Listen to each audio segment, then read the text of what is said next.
আসলে এভাবে কখনো ক্যামেরার সামনে আসি নাই।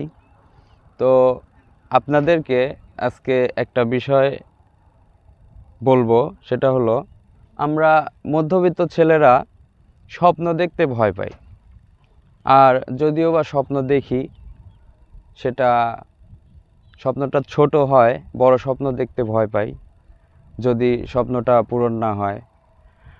তো আপনাদেরকে আমি একটা বাস্তব প্র্যাকটিক্যাল প্রমাণ দেখাবো। যদি স্বপ্নটা বড় দেখেন তাহলে কি হবে, আর যদি ছোট স্বপ্ন দেখেন তাহলে কি হবে। এই যে আমার হাতে দুইটা ঢেল, এই ঢেল দুইটা দিয়ে আপনাদেরকে বোঝাবো। তো প্রথমে আমি একটা ঢিল ছুঁড়বো। কোথায় ছুঁড়বো সেটা হলো, এই যে দেখেন এখানে কচু আছে, কচুর ওই পার অর্থাৎ ধানের জমি, ওই জমির ওইখানে যদি আমি এই ঢেলটা ছুঁড়ি, দেখেন ওই যে দেখেন ওই পারে কিন্তু অতি সহজেই আমি ঢেলটা ছুঁড়তে পারছি। তারপরে দেখেন ওখান থেকে ওই যে সামনে ওই যে কচু জমির মধ্যে একটা কচু রয়েছে, দেখেন ওখানে কচু দেখা যায়।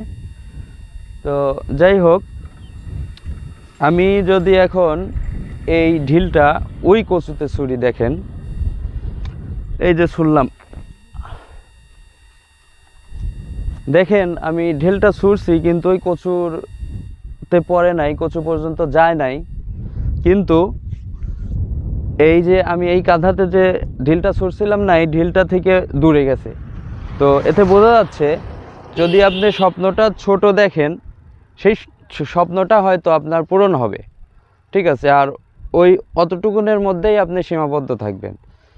আর যদি স্বপ্নটা বড় দেখেন, হয়তোবা আপনি স্বপ্নের শেষ পর্যন্ত পৌঁছাতে না পারেন, কিন্তু এই ছোট স্বপ্ন থেকে এক ধাপ এগিয়ে থাকবেন।